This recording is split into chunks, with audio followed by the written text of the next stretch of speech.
Jarrad Howse, 2006 CT competitor, and now marketing manager and entrepreneur. Is that right? Pretty close, yeah. 2006 is right. It was a long time ago now. But post surf, I guess, next chapter. I'm now brand manager at Blue Dinosaur and part owner in Niche Wetsuits. Well, I was close. Close. Jarrad, thanks for coming on the show. Thank you. This will be fun. Yeah. So to kick off with, after my short introduction of you, my first question was going to be about how you fell in love with the ocean and discovered surfing, because I know you're from Adelaide and down there it's pretty cold. How did you get going with surfing? Did you have parents that were into it or anything like that? Yeah, I was probably very fortuitous, when you look back. But my dad surfed and my mum surfed a little bit when she wasn't, busy looking after 3 kids. But yeah, we lived opposite the ocean pretty much. My grandparents owned two sort of blocks side by side on the beach in a little town called Seaford, which is in the St Vincent's Gulf of Adelaide. It's probably the only spot that gets decent waves in the Gulf, just purely because of the way that it's set up. Kangaroo Island and York Peninsula kind of block most of the swell. Only the west gets in. But yeah, you're right. It's freezing. Winters are really cold down there. Summers can be flat for sort of up to a month. But, like any little kid or grommet, you've usually got a group of mates and you're up to mischief. So we either skateboarded, half pipes in the local area or skate parks as they were sort of being built when the surf wasn't good. But, when you're, I guess, 8, 9, 10 or even younger, you can ride a ripple. So we were out there, like if it was breaking, we were on it. But yeah, I guess that's where my love for the ocean came. When you're that close to it and you've got a dad that surfs. So every Saturday morning, there wasn't probably many that we slept past 6. It was always like bang at the door, come on. And we'd either like surf out the front or we'd go down to a place called Victor Harbour, which was sort of more exposed and, got a lot more swell. Yeah. Do you remember the first time your dad took you out in the water? There's a few memories that, really stick with me. One, probably not the first time. I've seen photos of myself like standing in sort of baby baths on cool like foam boards in underwear or maybe even nude when I was like 2. So obviously dad was sort of grooming me or mum and dad were grooming me to be a surfer. That's early. Yeah. And then I remember I had to do chores around the house for pocket money and save up half the amount of a surfboard. And I remember I've still got the surfboard actually at home. It's 4'11", so it's a tiny little thing. But at the time it was a foot taller than me. And I can still remember the first wave I caught on it out at Seaford. And randomly there was a photographer on the beach, and this was back in the film days, who shot about 4 photos of me on that wave. Oh, wow. And it was the first wave that I'd paddled into myself and gone along, like a green wave along the wave where I actually I'd been along and just fallen, but it was the first time that I'd actually got that feeling where you get up and you like create your own speed and you pump along the wave. And I thought I was in a barrel, and that's the bit I can remember most vividly is like ducking my head, thinking I'm in this barrel, looking up, and I could see sort of the wave there. And, of course, the photo shows that my leg rope wasn't even probably in the barrel. But, your imagination is pretty good when you're that age. But that's amazing, though, that you were that young and you caught your first green wave and you still understood enough that you thought you were in the barrel. Even if you weren't, you thought about trying to get tubed. Yeah, I know. I didn't think of it. I never really thought of it like that. But, my brother has a son now who's 5, and his imagination, like the stuff he says, he's like, once I surf all the breaks around Seaford, I want to surf Pipeline. Like, wow. Obviously you pick stuff up, you know, and kids are sponges, but yeah, at the time, all my entire life was surfing, from probably 5 onwards. And, I had every magazine, I had every VHS, of like my heroes, which back in the day were people like Mark Richards and Tom Carroll and, the Quicksilver movies. They used to make some, All Down the Line and, you know, some cool old movies. Yeah. And I think I must have just worn them out in the VHS player. That's mad. So do you remember when you decided to? Thanks, Becky. Do you remember when you decided to compete, or did your parents put you into it, or? The competition stuff in my local primary school, we had like a school surfing program, and yeah, I think it was once a month we competed. But I remember it being super cool because you got to take your board to school. So instead of walking to school just in your uniform, you'd take your surfboard and you'd bring it into the classroom. And then that afternoon, you know, I don't think we left early, but we'd go and find, you know, a local break. And it was sort of there that I probably started to realize that it was something that I really wanted to do. And I started to get feedback from sort of local coaches in the area that said, you know, you've got like good awareness in the surf, and, you know, maybe I wasn't doing epic surfing, but they just could see something, and they started to give that feedback probably to my parents more, which sort of filtered down. And so the encouragement really came from, I mean, I don't think it was, I'm sure I was like telling mum and dad to put me in every comp, but yeah, like the encouragement was quite natural. It wasn't like they were going, "You're going to do comps." It was like me probably saying to them, "I want to do lots of comps." So, were you the best surfer, kind of out of your group of mates? Yeah, down there I was. Yeah, I mean, it's a small community, and like South Australia is still, you know, one of the smallest states in terms of like participation, probably. But yeah, I mean, there was about 5 of us, and we pushed each other really hard. Like we all surfed good, but. I somehow managed to win every time. I think I won 7 state titles in the end, you know, through my sort of, I don't know, probably under 12s up to opens. Yeah. I got beaten in some state rounds. So the way it worked, there was 3 state rounds, and, you know, the cumulative points sort of made your end of year rating. Yeah. And I remember like losing, and, you know, there was some good battles in there for sure, but I was just, yeah. You were competitive. Like, did you have a competitive mindset? I've only known you for a short while, so I haven't pictured you being super competitive, but were you a competitive teenager? Yeah, very. Yeah, I don't know. I mean, in certain things, like I think I picked my battles. I played AFL when I was young, and, you know, I'm not a big guy, and I got smashed, and I was happy to kind of like not be competitive in that. Yeah. I think I picked my battles, and I mean, I just had this sort of love of the ocean, and, you know, there was something around competitions. When I put that singlet on, I was like pretty ruthless. That's mad. Yeah, I don't know. It's funny to look back on, because I'm not like, you know, I don't know, when you look at, you know, those typical kind of competitive people, like I'm not a win at all cost person for sure, but there was something about, you know, surfing my best and winning and the preparation around it that, you know, that I was really into, even from, you know, probably 12 years old or younger. Can be addictive, I think, that feeling.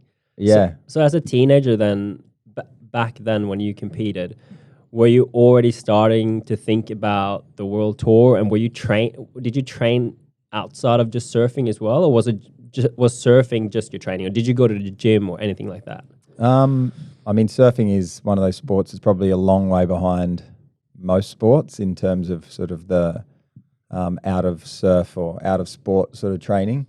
My first probably real experience with doing something other than surfing was I made the state team, and the Aussie titles were in South Australia that year. We were hosting them, and I remember our coach sort of said, "All right, we've got a gym sort of affiliation, and we're going to do one night's gym work a week." And I did get right into it, but, you know, from memory, we were like rowing, and, you know, I can't even remember what we were doing really, but I just remember we went to the gym once a week and got sweaty. Yeah. But yeah, that was, I guess, my first real experience of doing something other than just surfing and like being coached in the surf. And I made the final. So I made the Aussie team that year and went to the world titles. So, oh, wow. You know, maybe you just never know those little pieces of the puzzle, but maybe that was sort of my first taste at, like, you know, you do have to do things, you know, outside of the box to, you know, to achieve your goals. it seems like it now. I follow a lot of the surfers on tour, and I mean, I think all of them now do stuff at the gym, except maybe John, but it seems like all the Brazilians do, and they all at least do some kind of strength training to improve their ligaments, and because a lot of them blow out knees and stuff like that, right? Is that correct? Or yeah, I'd say they would. Yeah, there's not many these days. I mean, it was quite a while ago now that I was on tour, but we all trained, like definitely. By the time I made it to the CT, and even sort of like in my years through the QS, everybody was doing something, and it was quite primitive, really. It was like sand hill running and, you know, like quite surf-related stuff, like run, swim, runs. And I mean, they do, you know, give you an element of fitness, and you are in the ocean, so it's probably not too bad. But, you know, I think it's come a long way, especially with guys like Mick Fanning, who... oh yeah, when he had his injury, hey. Yeah, after he tore the hamstring off his bone, he, you know, I don't know whether he seeked like specific type of training or whether that sort of came to him, but you know, however it happened, you know, he started doing very specific stuff for surf, like, you know, movement based, and then, you know, I think he started a bit of a wave where, you know, now there's different types of calisthenics, and you know, surfers are doing CrossFit. Yeah, Nathan Florence is hooked. Yeah, like so many of them are. A lot of them do jiu-jitsu. Yeah. So I think there's, you know, Mick probably. I mean, a lot of surfers, you know, trained before Mick, but I feel like in my sort of era, Mick has been the guy who really led the way and sort of went, you know, to be the best, you need to do something other than just surf, and I think it shows. There's guys on tour that. I mean, I don't know if John doesn't train. I imagine he wouldn't want everyone to know that he trains. So, well, I guess it is surprising that Nathan is completely hooked on CrossFit, and then John doesn't do anything. It's a big difference, right? Because them being brothers. Yeah, definitely. I mean, maybe he does some sneaky sessions that no one's allowed to film. I'd say so. Yeah, I think John hurt himself last year, so he's rehabbed, and I mean, surfing is.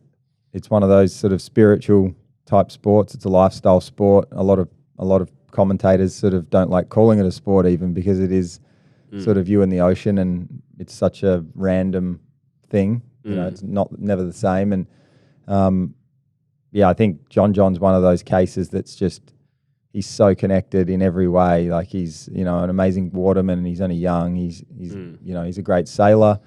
He's done things like the Molokai, paddling on the prone boards, and I think he's just so connected that last year for John, I mean, I haven't spoken to him about it, but it just seems like he maybe understood his mind a lot more in the last 12 months, and you know, and that is the factor really when you're out there in a heat, and you know, there's a few minutes to go and you need to perform. Yeah. You know, people draw on different things. Like I know Mick would have been drawing on, you know, the effort that he's put on in the gym, as well as stuff that he probably did mentally, where, you know, maybe John's drawing more on sort of, you know, the strength of his mind that he's sort of learnt over the last 12 months. Yeah, whatever gives you confidence, I guess, is going to be helpful, especially in such a competitive environment. Definitely, yeah. So explain to me a bit how the beginning stages work, because for competitive surfing, because you mentioned that you won some state titles, you went to nationals, kind of on a national team, but every surfer's dream is to make it to this CT, the World Tour, and to do that you got to go on the QS, which is the qualifying series. But if we start from just there, how do you get on the QS? Can anyone just sign up to the QS? Yeah, you can enter if you want. But I'm sure there's a downside. It must be expensive. It is, yeah. It's quite expensive. I mean, if you only wanted to compete in Australia, for example, I mean, I haven't looked recently. It's around $300 US to enter an event. Okay. And then your membership and insurance it used to be around $500 US. So a year. Yeah. So you're all in just to enter one event, pretty close to $1,000.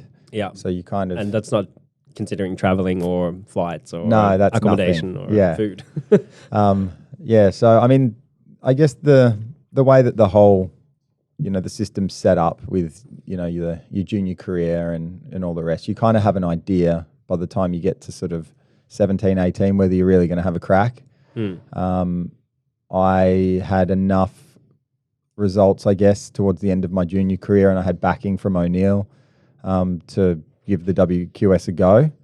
And like a lot of young guys that, go on their first sort of round world trip with a bunch of mates, you kind of get led astray and your results aren't really where they should be. And, you start competing on a Monday, you're lost by Monday night maybe or Tuesday, and then you end up partying for 4 or 5 days. And then, you go, all right, I got a comp on Monday again. So that cycle, luckily for me, I think that cycle, it didn't happen for long. A lot of guys get stuck in that, and a lot of better surfers than me got stuck in that and never sort of fulfilled their potential. But I was probably lucky. I had a guy named Rob Bain who was working at O'Neill at the time. He's still there today. He was a world tour surfer from the Northern Beaches. He pulled me aside and said, "Hey, we're not going to continue paying you unless you significantly improve your rating."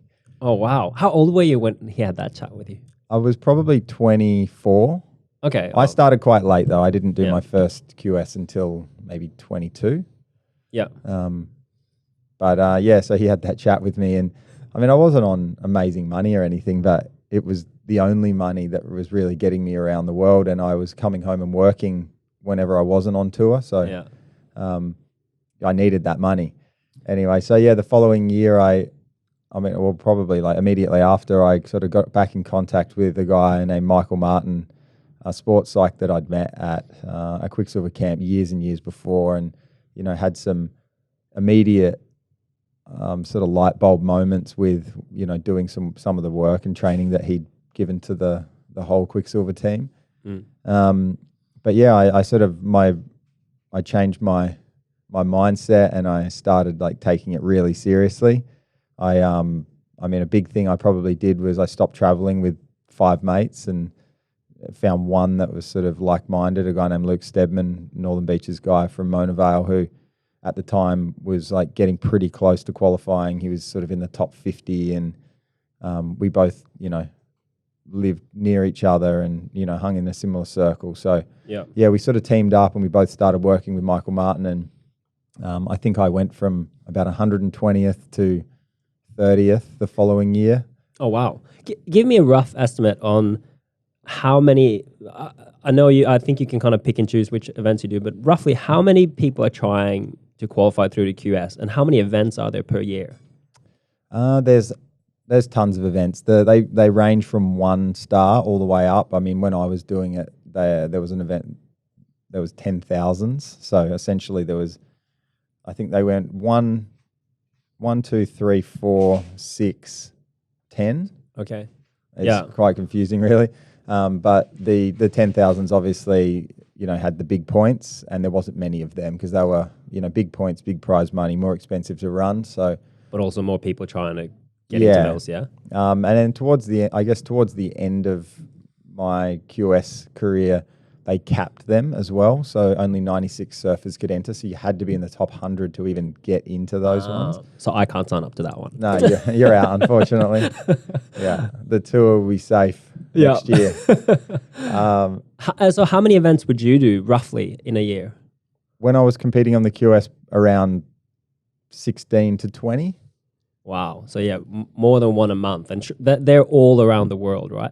Yeah, they are. So I was spending about 250 days out of the country a year. Wow. And then, luckily we had quite a few events in Australia.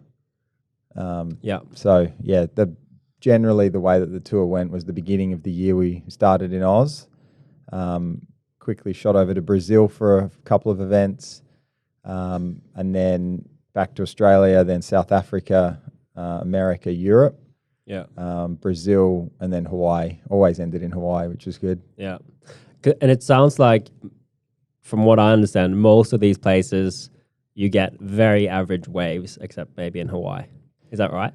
Yeah, there was never, like on the way that the WSL does it now, as you know, you've got essentially a 2-week window to run a 3-day event, so they can really be selective and pick the best days, and they've got great forecasting tools now, so they know that in 4 days' time it's going to be 6 foot and offshore. So, they call it off. But back then, they had 300 competitors in each event, and they had 7 days to run it, and they ran that from like 7 a.m. Monday morning and finished it at 4 p.m. on a Sunday. So there was no downtime, and generally, the waves were pretty average. I'm constantly saying it to the young kids I coach now that complain when I'm trying to take them out freshie when it's 3 foot, and they're like, "Oh, the waves suck." I'm like, this is going to be your life for the next 10 years. So, find a way to enjoy this. Yeah. Wow. All right. Talk me through the year on the QS when that would have obviously been 2005 when you qualified. How was that? What did that year look like? And you must have had some crazy stories from that. Yeah, I think like that year, I don't know.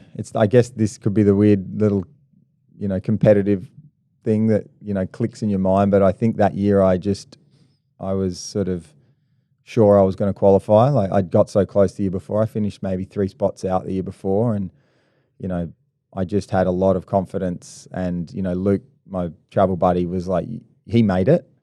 So he made it in 2005. So he made it, in the year before. So, he was like, "You're going to do it this year." I had a lot of support from a lot of the guys that I traveled with, like Jake Pedersen, Tom Whitaker, Taj, Luke Steadman. So I had this great little, crew around me that were, giving me all the sort of confidence that I needed. And then I think the big break came. I had some good results. I finished second in the Maldives in a 6-star, and then 2 events in a row I finished second. And I finished second in Scotland in a 6-star.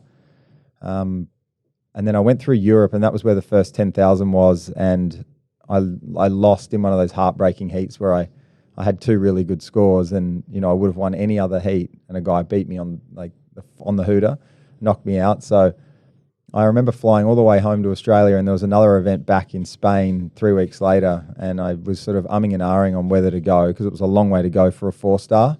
Essentially, I had to win it to get the points that I needed to qualify, and I went home for 2 weeks, decided, coming back, jumped on a plane back to Europe, and I ended up winning that event. Oh, man. Which was my first ever WQS win, my only WQS win. It was just, and that event in itself was... Where in Spain was that? It was in a place called Santander, which is south of sort of Bilbao on the coast. Yeah, south. Good wave or? Yeah, reasonably good waves. The final was big and it suited me. I'd had this random sort of turn of events. I took a bunch of sort of newish boards with me. None of them felt great. So I ended up buying a board off a friend, which felt really good. And then the guy I was staying with backed over it on finals day in the car and drove all the fins out of it unrideable. And then I borrowed another board. And then anyway, I sort of somehow just tripped and fell, and there was so much going on. I made it into the final, and the surf was 6 to 8 foot. And I ended up riding one of these boards that I didn't think was great. But it was so big and powerful that I don't think the equipment was going to make that much of a difference at that point. But from my very first wave, I was like, I think I'm going to win this, and I ended up winning it. But I guess that sort of put me into a qualifying spot leading into Hawaii, which was where the 2 big 10,000 events to finish, Haleiwa and Sunset. I got to Hawaii confident and excited. I made the quarterfinals at Haleiwa. Which was good. I think that was a 7th or a 9th, and it was it's always this crazy little race in Hawaii because you look at the ratings and you know what people need, and you can kind of cross them off as they either perform or progress. Yeah, and that's part of the fun. And me making the quarters, I remember thinking, oh, surely I'm going to jump in the ratings. And when the ratings came out the next day, I was sort of either the same or virtually the same. And then going into the last event at Sunset. So you were just inside or just outside the qualifying? I was just inside. Inside, yeah. Yeah, I was the last surfer. Wow. In. And, and over there, do you have to surf against a bunch of good Hawaiians? Yeah, so Hawaii is fairly different. The Hawaiians don't have to travel the QS to make it into the events. They get some preference. So the event is, they're a little bigger, and there's 4-man heats in Hawaii, and you're surfing against all the scary Hawaiians that you kind of, I guess as you grow up, you fear, and then you get to meet, and But yeah, I had, you surf against like the Rothmans and Sonny Garcia and Poncho Sullivan and, all of them, Miles Padaka. Did you surf against them, all those guys in heats? Yeah, I've probably surfed heats against all of them. Crazy. Yeah. The waves are probably the most intimidating thing about Hawaii, but yeah, definitely when you've got a Hawaiian growling at you on your inside. Yeah. Is there a lot of talking in the water? Not really. No, not a lot. But it is one of those. It is the place probably where, the Hawaiians will. And I mean, it happens a lot more now. But if they want the inside, they'll take it. I think the rules have changed slightly since I've been doing it, where priority, helps. I guess if you've got priority, you get an interference if you drop in or anything. But yeah, I think that next event at Sunset was. That was where it all happened, and I made it was huge, like 15 feet, and like the gnarliest surf ever. And I think I got second in my first heat, and a guy only needed a 2 to beat me, and I saw him take a wave, and he like fell on takeoff, and there was just so many things that just happened that, Were they 4-man heats at Yeah. Sunset then? Yeah, so you're surfing against 3 others. Yeah, Yeah, and you're just inside the qualifying spot. yeah. That Must have been nerve-wracking. Yeah, it was. And I knew that all the people behind me, if they made certain heats, then they'd overtake me pretty easily. So I knew that if I made the semifinals, which would secure me a spot for sure, which was a long way to go, because this was only round 1. I actually don't remember my round 2 heat, but I just remember my 3rd round heat. It had gone flat, and Hawaii does that. Like, we knew we were going to have about 7 days off. And my round before quarters heat, I had Sonny Garcia, Pancho Sullivan, and Andy Irons. And like on paper, that's like the gnarliest heat you could ever have at Sunset. Like, Pancho's won it a bunch of times. Like, he's probably the best surfer at the time at Sunset. Andy was world champ 3 times, and Sonny Garcia had won the Triple Crown. I think he still holds the record for the most Triple Crowns. So, he's the most successful surfer in Hawaii ever. All famous local surfers. Yeah, and they're all in my heat. And there was sort of a bit of buzz going around because everybody knew that I was right there, and that, I remember even Kelly said something, about like, oh, good luck with that one. Yeah, and then, I don't know, Were you intimidated? I don't think so. I mean, I was just... In the end, it was so unbelievable that I had those guys in my heat. I think it worked in my favor, because if I'd had a heat that I thought was winnable on paper, I probably would have got nervous and potentially crumbled. But the fact that I had 3 of the best surfers ever in my heat, I knew that I had to do well. I had to surf well and probably surf my best ever at Sunset to beat them. And walk me through that heat. Who caught the first wave? I don't remember that actually. Not you? No, I don't think so. I just remember Andy just shot to the lead. He had like 2 9s like immediately, and so it was really just a battle for second. Yeah. My very first wave, I felt good, and I remember I was riding a 6'9" Eric Arakawa. I know that much. But I got about a 6 something for my first wave, which at Sunset is quite good. Yeah. Pancho Sullivan was sitting way out on his peak. He's got his own peak there that he kind of likes. And it wasn't massive. It was maybe like 8 foot.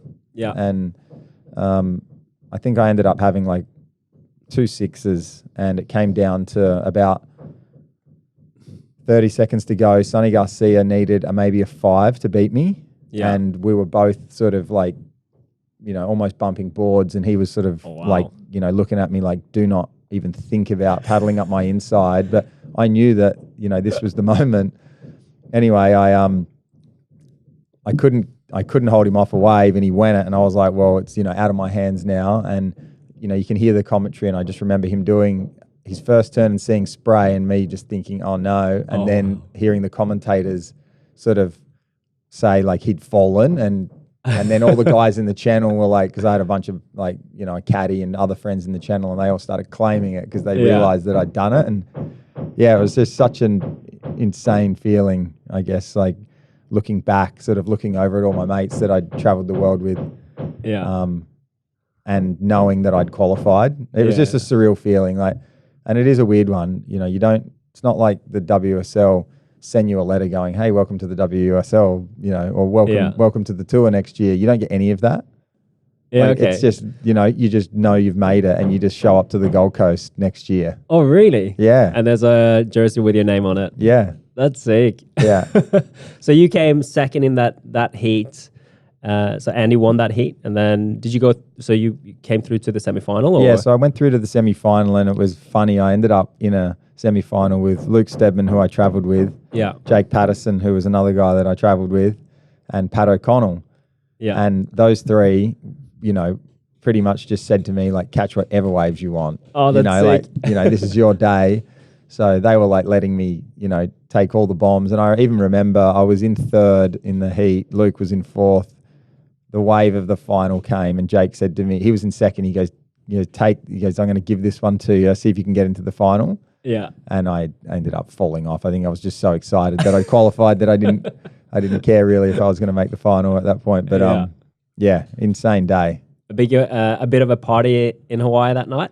Yeah, it was. I had like friends from Australia that had flown over to watch, and a bunch of guys had just landed, like Ronnie Blakey, who was a good friend. He just landed that day, and he was in a boot. He'd hurt his ankle and he'd just landed. So there was like tons of people on the beach sort of there to support me. And just like every Aussie that was there was sort of, that's the way it happens. You know, on the finals day, if there's ever an Aussie that's, a chance to qualify, everyone was down there cheering them on. So I had this insane sort of support crew. That must have been an amazing feeling. Yeah, it was. Hey, to backtrack a little bit, I wanted to ask you another question. What was your first experience surfing in Hawaii? How old were you, and was it crazy or? I was 16. I remember that. I'd made the Australian schoolboys team, and we travelled to California and competed against other schools over there for 3 weeks. So I got to go up and down the coast of California, sort of between San Diego and Santa Barbara, and then part of that was going to Hawaii on the way home for a week. And I was pretty young, and I like look back, I was definitely intimidated. And what was the surf like? What waves did you get? We actually surfed, like, we're staying at Waimea in the backpackers, which is a pretty typical accommodation for first timers in Hawaii because it's cheap and nasty. Yeah. We surfed small Waimea, we surfed Pipe and Sunset, and I think. So you were there with a group of Aussie friends, basically. Yeah, that must have made it a bit more safer for you, I guess. I don't know. A little bit. I think my first real experience, I guess, would have been maybe the year after that, when I was about 17. I went over there with a guy named Sage Josky, who I used to travel a lot with, and we stayed for a whole month at a family's house. And that was a real Hawaiian experience, staying with a family, doing housework and, sort of earning our keep. And they were a lovely family, and they'd cook for us. And, we just had to make sure we kept the house tidy, and, we did a bit of yard work when the surf wasn't good. And, it was it was at Backyards, which was a very Hawaiian little community over towards Velzy Land. So you're like right in the thick of it there. And, but no, like probably the best way to go to Hawaii, like rather than staying in one of those big team houses on the front at Pipe, like we were like staying with a family with a Hawaiian surfer. And so he showed us the ropes, where to paddle out. He introduced us to all his friends. And so I got to know a lot of the Hawaiians that were my age back then that I'm still friends with today. So it was great. Cool. Yeah. Do you remember the first time you paddled out the Pipe when it was big? And like that just sounds like such a crazy experience for the people. Yeah, there's definitely like standout sessions. I surfed Waimea maybe 3 years ago with Mick. It was when Jaws was on. We surfed Waimea that morning, and we borrowed. We didn't have boards, and we were like running around all the houses. Mark Matthews was actually injured, and he had a bunch of boards hidden in the O'Neill house up in the rafters. So we went down there and like pulled all these old boards out and surfed like big, 15 foot plus 18 foot Waimea one morning, which was like insane. What's the paddle out like there? Is that a massive paddle that you got to do first? The shore breaks, you could easily end up on kook slams, really easily. But as long as you kind of time it right, it's an easy paddle. It's, okay. It's probably not much further than paddling out like Bower. Oh, wow. You Is know, it that? it's close. Okay. Like it's Yeah. a few hundred meters. Like once you're through the shore break, it's like that's the weird thing with Hawaii. Everything breaks very close to shore. Like Pipe is 50 meters off the shore where the like heaviest part of the wave is. So, yeah, I've had a few sessions at Pipe. Like there's probably more like individual waves and moments in Hawaii. Like, you know, I can remember getting like, you know, near drowning moments and, you know, barrels at backdoor, like one wave that was just insane. I got beat up once, which was pretty funny in hindsight. What do you mean? I got in a guy's way. I was staying at a house at Gas Bay, which is near Rocky Point, and I was having a great surf, and I was just paddling back out At backdoor? No, I was at it was out at Gas Bay, which it's a left-hander that runs into Rocky Point Rights, and I just had a really good one. I was paddling back out, all kind of confident, and this big Hawaiian guy, his nickname was Roadblock, and he was on the wave, and he sort of deliberately tried to get close to me, but he got so close that I sort of threw my board and we got tangled. Oh, wow. And when he came, like I sort of like, you know, you put your arm up first, you know, to make sure your board's not going to hit you. And when I popped up, I just knew I was going to get punched in the head. Like there was no question about it. I was like, I'm getting punched by this guy. And Oh, wow. he like swum over to me, and I sort of had my board at that stage. I was sort of like half on it, and he kind of got on my back and just started like thumping me in the back of the head. And at the time, I mean, adrenaline kind of kicks in. So I was just trying to cover my face. I was like, I don't want him to hit me in the face. So I was wearing all these punches in the back of the head. And the only thing that stopped us was the next wave cleaned us up. Like a big wave came and just smashed us, and neither of us were ready. So we popped up after that. By the time I popped up from that wave, he had my board and he was about to smack my fins out. And he had his back turned to the ocean, luckily, and I could see the next wave coming. And so with like a split second, I ripped my board out of his hands, hopped on it and caught a whitewater in. Yeah. And I was like, I made it, I'm in. Anyway, just like, it was like something Just out of a gunning to movie. the car then, or? Oh no, my house was immediately in front, but I knew I couldn't go straight back there because he'd probably come in and trash us. Yeah. So my wave like died out 20 meters before shore, and he was on the next one screaming at me like, "Don't you dare run!" Like he wanted it. He was like keen to like punch on the beach. This guy's like 10 times my size, like a big 100+ kilo Hawaiian guy. Oh my. And I remember thinking, if I don't get my leg rope off in one go, he's going to catch me. And if he gets me on the beach, I'm done. And I remember ripping my leg rope off in one go and sprinting. And if you've ever been to Hawaii, the sand's like a foot deep and it's really hard to run in. And so I'm like 75 kilos being chased by like 110. And so he didn't last long until he stopped. And Oh, that's good. yeah. And I remember I ran up to Makala Jones's house, was up at sort of Rocky Point. I ran to his place and he was in his front yard. He was like, "What's going on?" And and anyway, I like tiptoed back because I had to walk past sort of where I was and got back to my house. And all the boys I was staying with, I had all these lumps on the front of my head from where my face was hitting my board. And I had all these like dents in the back of my head where his fist was getting me, but I was fine. Oh, wow. But yeah, it was one of those experiences that you kind of never forget. It sounds like a very Hawaiian experience, I guess. Yeah. That's crazy. All right, so let's go back to your first year on the CT. What were some of the standout stories and waves, and what happened on that year when you competed? Yeah, that was a magical kind of year that went way too fast. When I look back on it, I didn't change anything in terms of my approach. I was still working with the sports psych, and I was training probably harder than I had, and I had better equipment. But you definitely notice when you go to the CT how much the quality of surfing jumps, and you've got to make that leap pretty quickly from, as we were saying before, like pretty average waves to all of a sudden you're surfing like good to excellent waves every time. Yeah, I had an insane year. I didn't re-qualify that at the end of that year. I think. Did you try and do the QS at the same time? Yeah, I did, okay. And that's sort of I got close. I missed out by one spot on the QS that next year, so I was like really unlucky. And I had a great start. I finished second at Newcastle at the QS, and went to Brazil and got a third. So like I had this really good start, and I was sort of confident that, in hindsight, I was taking my CT heats like, this is a great experience. Next year, I'm going to be more confident in these. And I was like, I'm going to qualify through the QS. and that's the way a lot of guys did it, and girls, that make it first year. They use the WQS as sort of their fallback qualification, and the WCT is more just experience.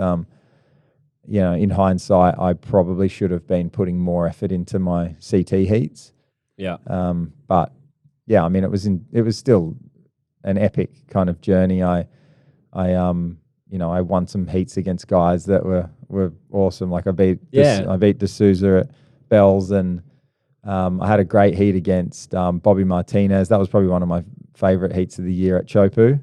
Yeah. We were kind of going wave for wave. He ended up winning that event. So he's on his forehand there, and you're on your backhand, yeah? Yeah.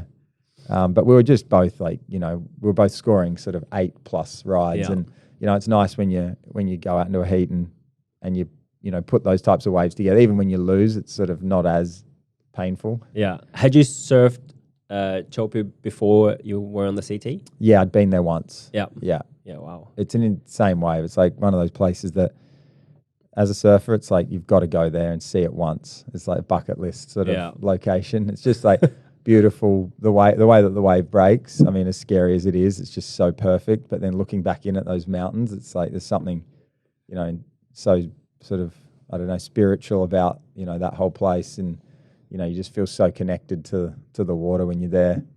Yeah, it looks insane. I just watched that Red Bull video with Laroy, I think his name is. He's a 17-year-old Australian photographer, and he got that. Yeah, Leroy Bellett. Yeah, that amazing photo of Michelle Perez, I think. Yeah, that crazy. Stuff's nuts. Yeah, he is insane. He lost his camera as well, and then they were lucky to find it. Oh, I know, yeah. I mean, what he does is, after you've been to Chopu and you're seeing what he does, like taking off behind a surfer, and he doesn't make one wave. I was just going to say, he's going to have to wipe out, right? Yeah, and it is the most violent wipeout. Pound for pound, it's the worst place to wipe out ever. So it's insane. Yeah, he's nuts. Level. I know he's got helmets and stuff on, but still, it's crazy what he's doing. It's just like getting slammed against concrete. Yeah. So. Yeah. Did you have any? I think I've heard some stories where Kelly's like pretty intimidating on the CT, and he's super competitive and always tries to get into people's heads. Did you have any experiences like that, or are most people just mates? I didn't have any with Kelly like that. I mean, I was never even slightly, close to his, space. You need to be going for a world title essentially to probably start to experience the Kelly mind games. No, Kelly was always fine to me. I played golf with him a few times. He loves his golf, doesn't he? Yeah, he does. Yeah. He was always good. I mean, like I've never met any other, goats. Yeah. But Kelly's probably the only one I know. And I mean, they're different people. They just think different. They see things differently, and that's sort of why they're so special, I guess, at their sport or whatever it is that they do. Yeah. What do you think it is? Is it another level of being competitive, or is it just, are they just so focused on their sport and nothing else? Or yeah, it's hard to know unless you were in his shoes. But yeah, I mean, he's just so, I don't know.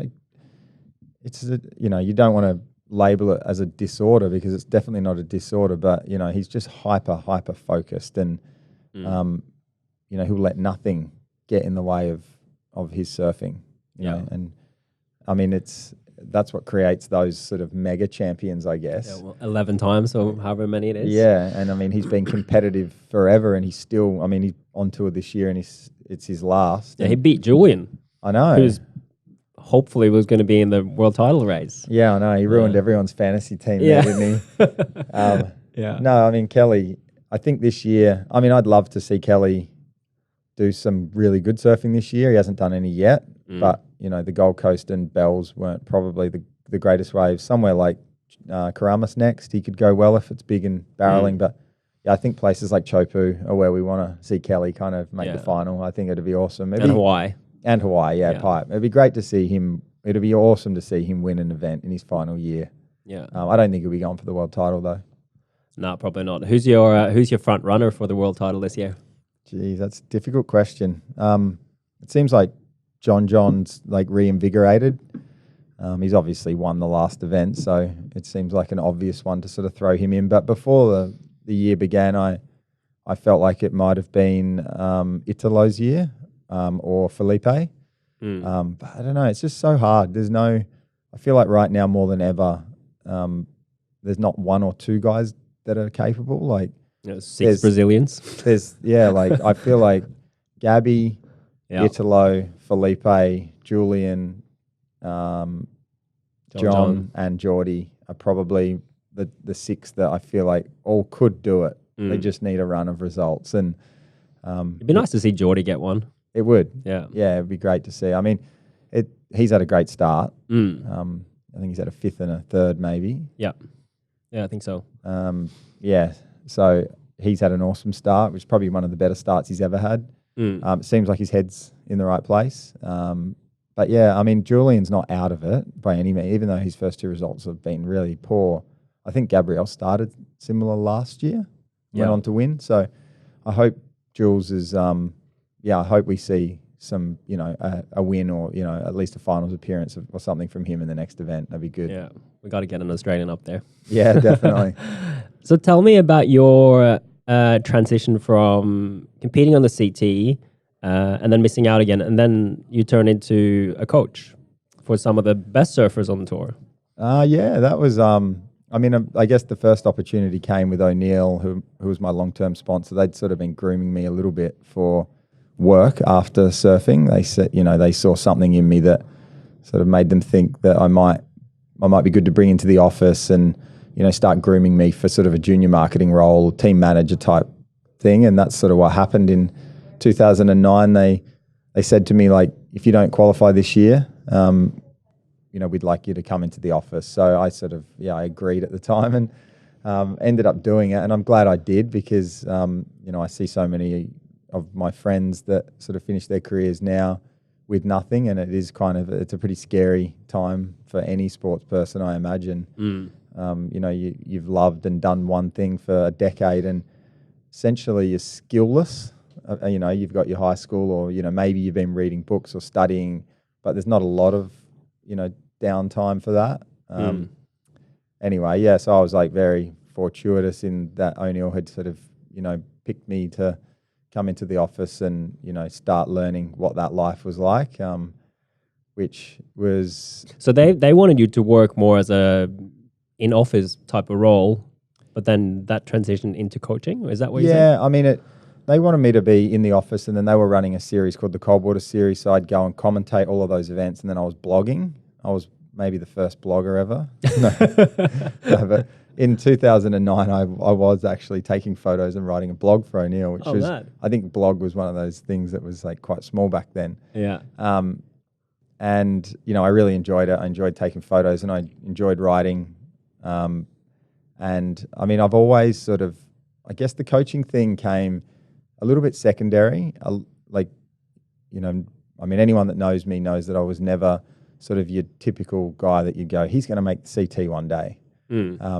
I think everybody that knows me knew how hard I had to work kind of behind the scenes doing, other things. It wasn't natural talent alone that got me there. So a lot of other surfers were like, always saying like, oh yeah, Jarrad he can teach you something because, he got there the hard way. Oh yeah. And I think that's sort of how I ended up getting into coaching. I didn't actually, necessarily like put my hand up and say, hey, I'm a coach now, but Julian Wilson's brother, I think, who manages him, called me and asked, whether I'd be interested in working with Julian in some capacity. And it just sort of worked out. It was like good timing. I was, as you do when you go from being on the world tour and getting paid quite well, and then, first year in an office as a junior marketer, you're not paid great. And so the prospects of, going back to a place that I loved and to a space that I felt like I probably could add some value, I sort of jumped at that chance to go on the road with Julian. Yeah. And what does it involve being CT surfer's coach?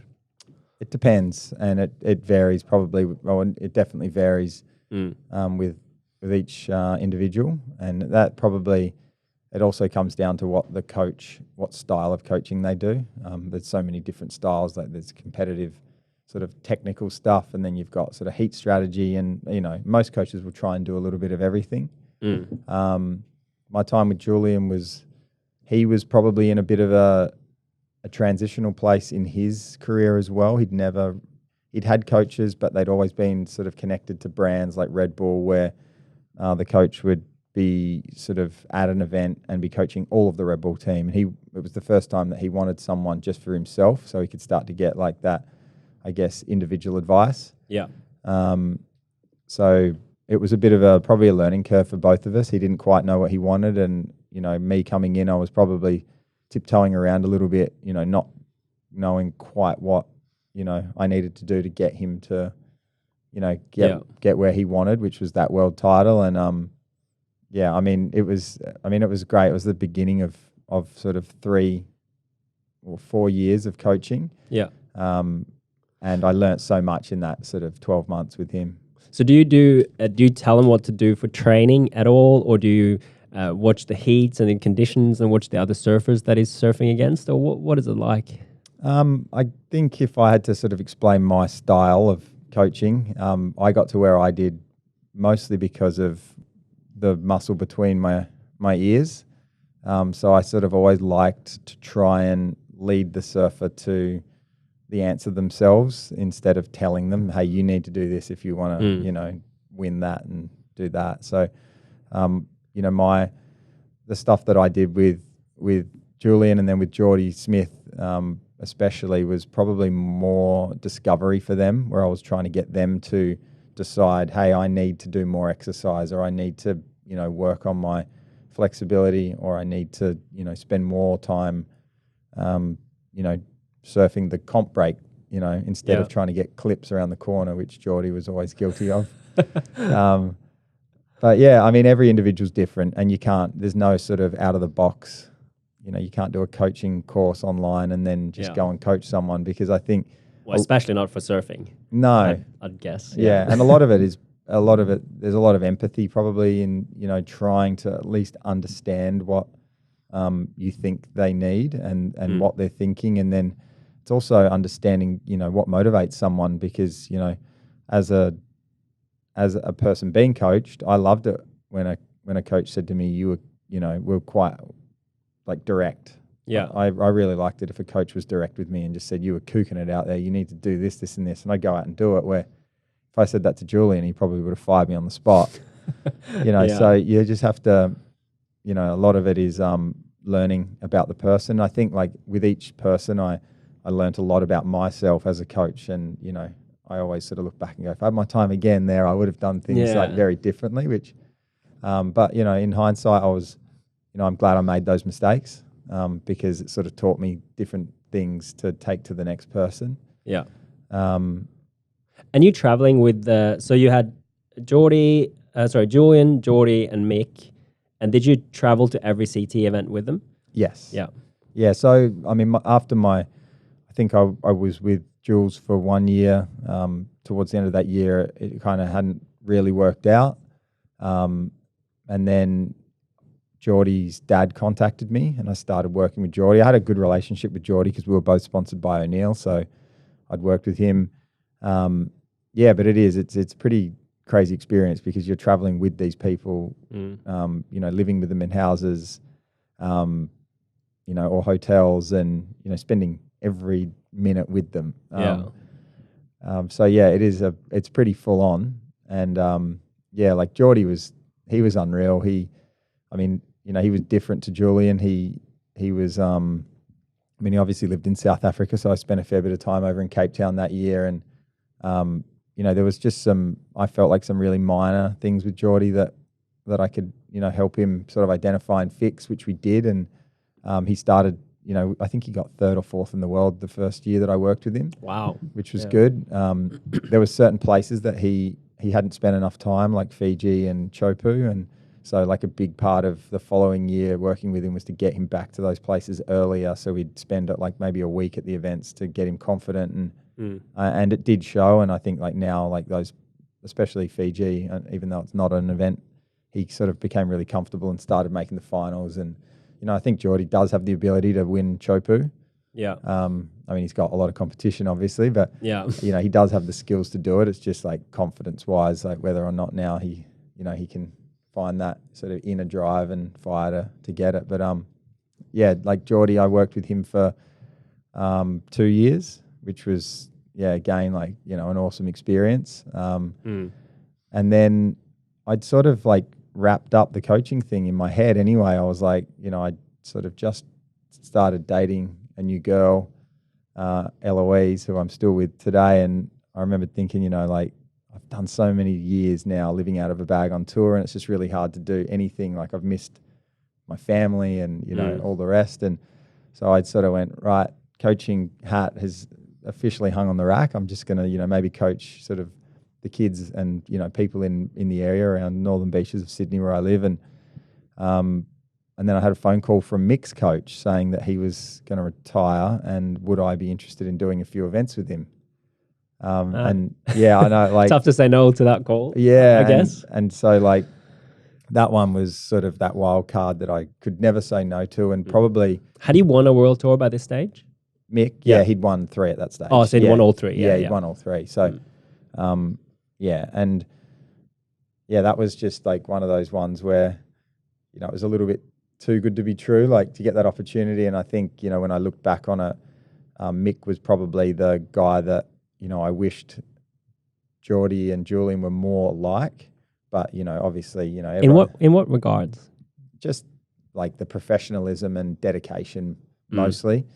It's probably that's one of those things that you say, and I'm sure if Jordy and Julian were sitting next to me, they'd defend their dedication because they're obviously very dedicated. But when you spend time with someone like Mick, you realise that there's sort of no stone unturned, and it's not robotic. Like people used to kind of think he was a cyborg or something, because he was just such a machine and he was so consistent. But I think Mick just knew what he wanted, and he also wanted, he loved surfing so much that he just wanted to perform his best every time he put the singlet on and went out. So,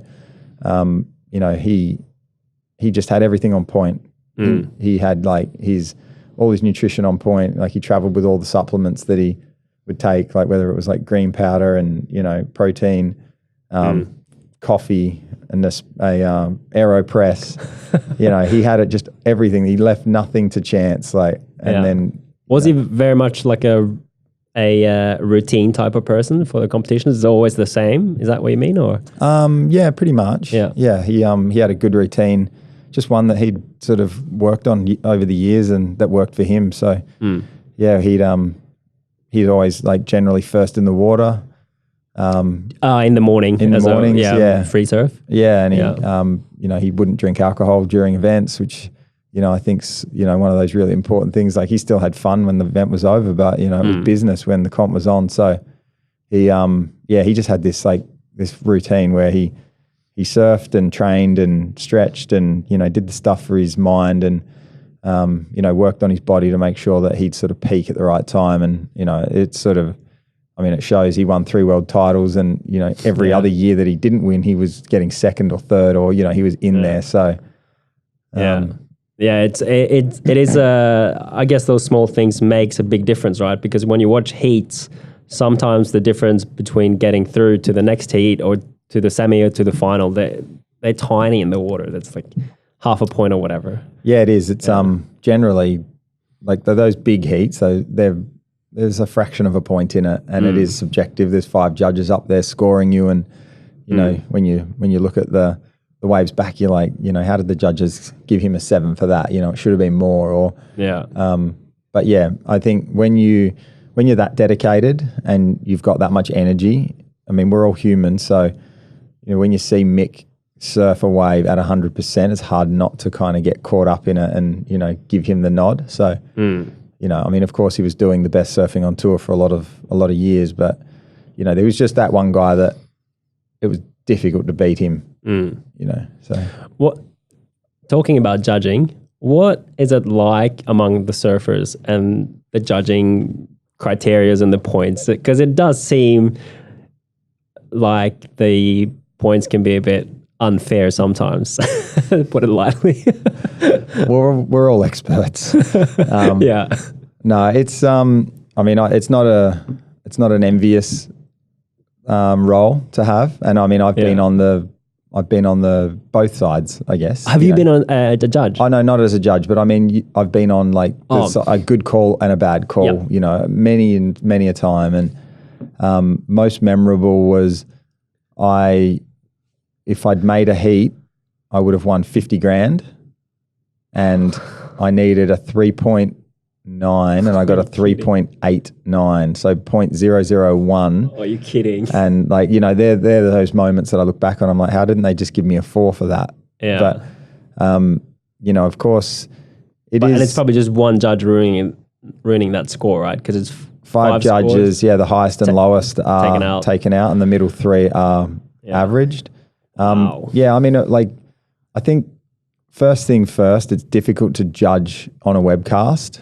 It's very different to watching a wave live, just purely because of the angles and everything else. And when you slow-mo something, you see the nuance in the turn, and it's, it can sway your opinion of a wave, where when you watch a wave in real time live, off the cliff at Bells, it looks very different to how you see it when it's packaged up and, sent to your computer or your phone when you're watching the webcast.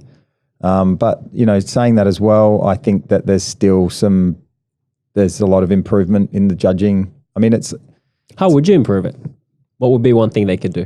I think the thing that they need to do, and it's something that I suggested a long time ago when I was a surface rep and it got shut down, was I think they all need noise cancelling headphones for a start. Yep.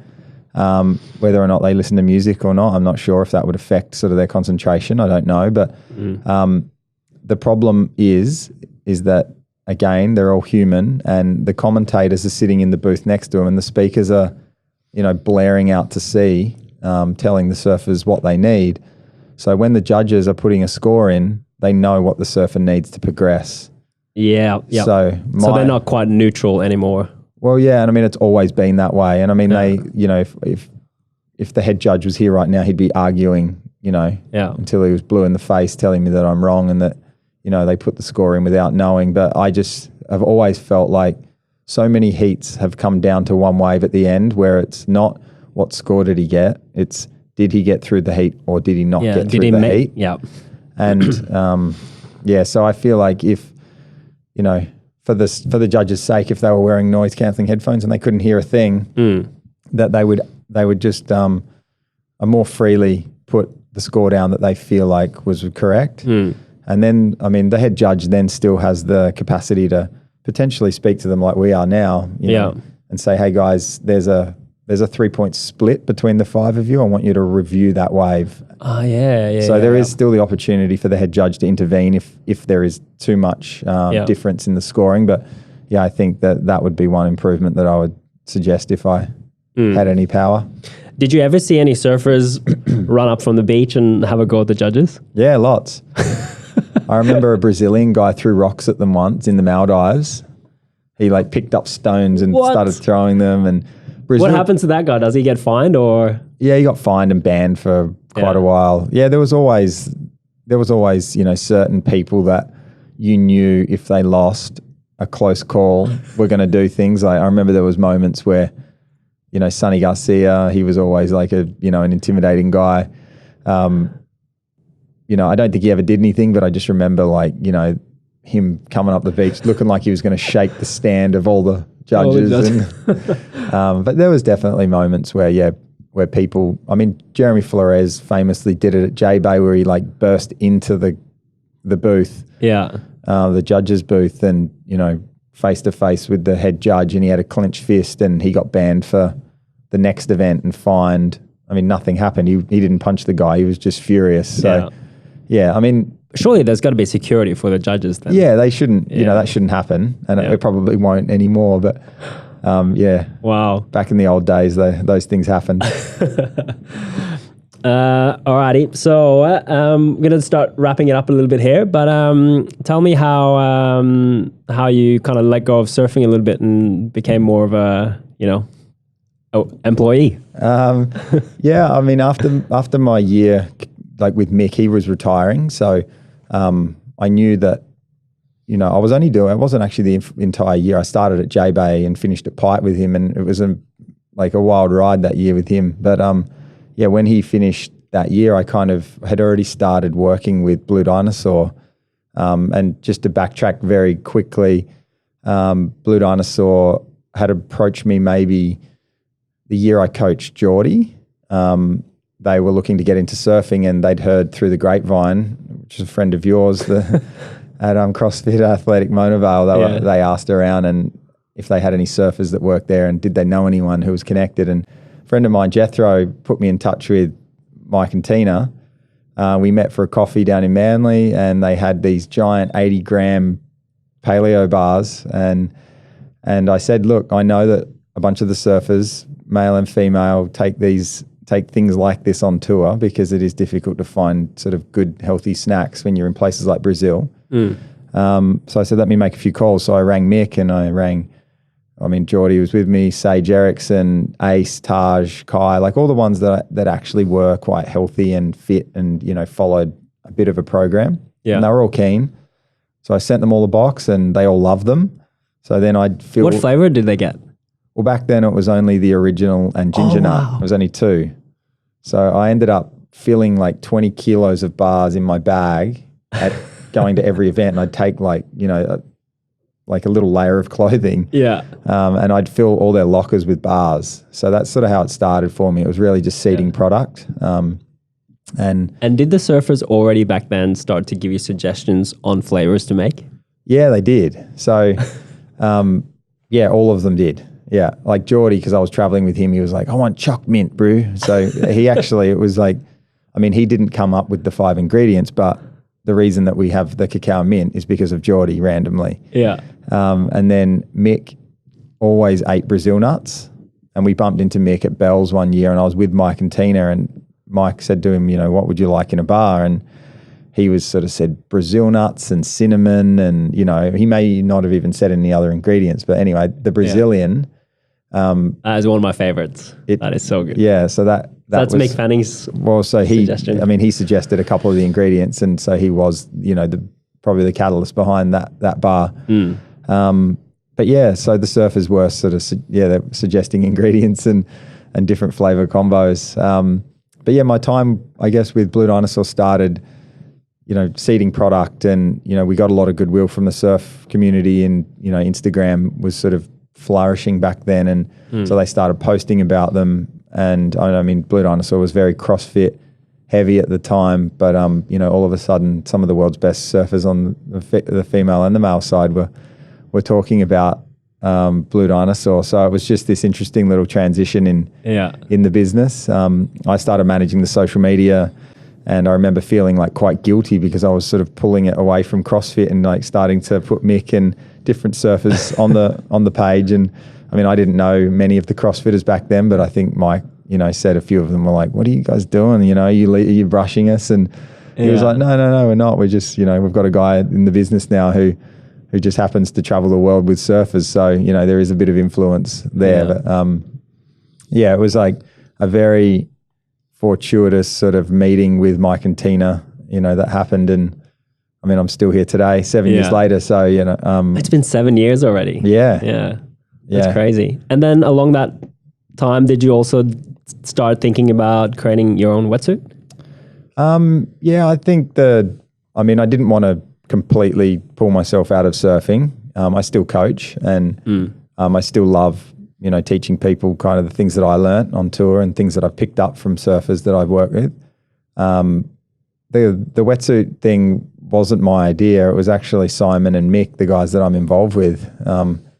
They were looking for a third person, and they sort of floated the idea to me. And when they mentioned it to me, I gave them a few suggestions about the wetsuits and about the model, and they liked it. So I was sort of very keen to just be online, and I was also keen to create a type of wetsuit that was sort of performance based with big panels, as opposed to like all the bells and whistles and an expensive suit. I was sort of more, when I worked at O'Neill, Jordy and a few of the other top athletes at the time, I'm not sure that, it's been a long time now, but things may have changed. They never wore the top wetsuit. They always used to wear this wetsuit called the Guru, which was sort of a midline O'Neill wetsuit because it was the most flexible comfortable suit. Yeah. And they'd have it rebadged. So it looked like the most expensive suit. So my suggestion sort of with niche was that we'd create a suit that was sort of performant. Like neoprene's so good these days that, you know, you don't need all the glue and, you know, you don't need all the bells and whistles to make a good wetsuit. So, yeah, that was sort of... the most important part is it's going to be flexible and it's going to fit you, right? Yeah. And I mean, we're still working on all of that. Well, I reckon you guys have nailed it. I've got 3 suits, I think, so... Yeah, I think you're our number one. I've been really happy with the wetsuits. Yeah. No, it is. It's been good. And we've, you know, each year we just make minor tweaks. Like, you know, if we get feedback, we recently did a Survey Monkey, which was insane, actually, of the... I think we had 150 people reply, and you know, it's amazing, really, that they took the time to do that, and then they actually wrote like a considered response in sort of the bottom bit where they, you know, gave us some feedback, positive or negative, on what we could, you know, where we can improve and things we're doing well. So that's good for us to sort of look at future development and see where we go from here. You should do one once a year. A lot of companies do that. Yeah, a survey once a year. Yeah, it's such valuable feedback. I know, yeah, and we'd sort of been, you know, talking about it for a long time, and I wish we'd got to it earlier now, because it just seemed like, you know, the people that were really into it, you know, were receptive, and you know, we sort of incentivized it with a bit of a discount for anyone that finished it at the end. But it's been like more than anything for us. It's like, you know, having that communication with the people who purchase and wear our suits is just like invaluable. It takes the guesswork out, right? Because you can actually see the answers for your survey, so you're not guessing what people want. No, it's true. Yeah, I mean, we've got a lot of info in there now that, you know, we're designing winter 2020 at the moment. Yeah, 2020. Yeah. So yeah, you work a full year ahead. Yeah. So yeah, we're already looking at sort of different neoprenes. You know, changing a few different things. We've been, you know, sampling some of the Japanese neoprene and looking at sort of the even more eco stuff. Yeah. So yeah, we'll continue to kind of, you know, I guess sample and test all of that stuff until we feel like it works for us. Yeah, it's probably a never-ending process, really. Yeah, it is. Yeah. Cool. So, Jarrad, what's next for you? I think you got some exciting new races coming up. Yeah, I downwind stand-up paddleboard just for fitness, really. But yeah, I've always wanted to do it. The Molokai is the big one, the one from Molokai to Oahu, which is, I think, 56 kilometers or something. I've just entered the M2M, which is the Maui to Molokai. So that's 44 Ks. June 29th, I'm racing. So it's that soon. Yeah, it's really soon. Yeah. It was cancelled, and then all of a sudden it sort of popped back up. I saw it on Instagram over Easter, and it said, you know, we're back and we've rebranded. Entries are open, and that's summer over there. Yeah.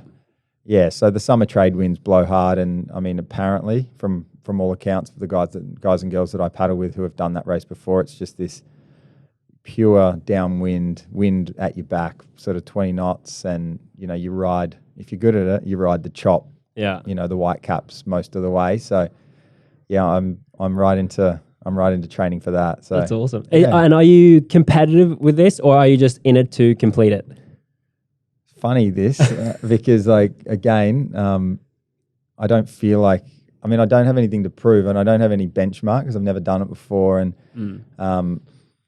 but it's funny, the few races that I've done about 10 races. I kind of get down there and I feel pretty like, you know, just cruisy, and, you know, I get my board in the water, and then the horn blasts, and I'm like looking around like, you know, I know that guy, and I usually like beat him, or, you know, he usually, and I think. Have you been winning some local races here in Sydney? No. Okay. No, James Casey, who I think you might get on the podcast at some point. He's a local from Laroy, and he's, you know, one of the best paddlers in the world. So it's going to be difficult for me to ever win a race around here. Yeah. Maybe in my division. Now I'm 40. Yeah. But I think it's one of those sports where it seems like the 40s division is the most competitive. Oh, wow. Yeah. But no, I think, you know, I would love to complete the race and just be, just confident that I've got the stamina and strength to go the whole way. Because it's going to be good 4 hours or more, I imagine. 4 hours of stand-up paddling. Yeah. Holy cow. Yeah. Yeah. I mean, the good guys, I don't know exactly what James does it in, but I think it's in the 2s, 2.5s, where, he's a beast. So I won't be anywhere near him. That's mad. We'll have to get you back on after you do it and hear what it's like. Yeah, that'll be a fun story for sure. Awesome. All right, Jarrad, where can people find Blue Dinosaur bars and niche wetsuits? Blue Dinosaur, jump on the website or the Instagram, bluedinosaur.com.au, and then niche is just nichesurf.com. And you guys got new stock for this winter in Sydney? Yeah, so our winter suits, we've had our first delivery and we've got a top-up coming in June, 1st of June. Awesome. Yeah. Cool. Thanks a lot for being on, Jarrad. Thank you, Kim. Appreciate it. Yeah, cheers.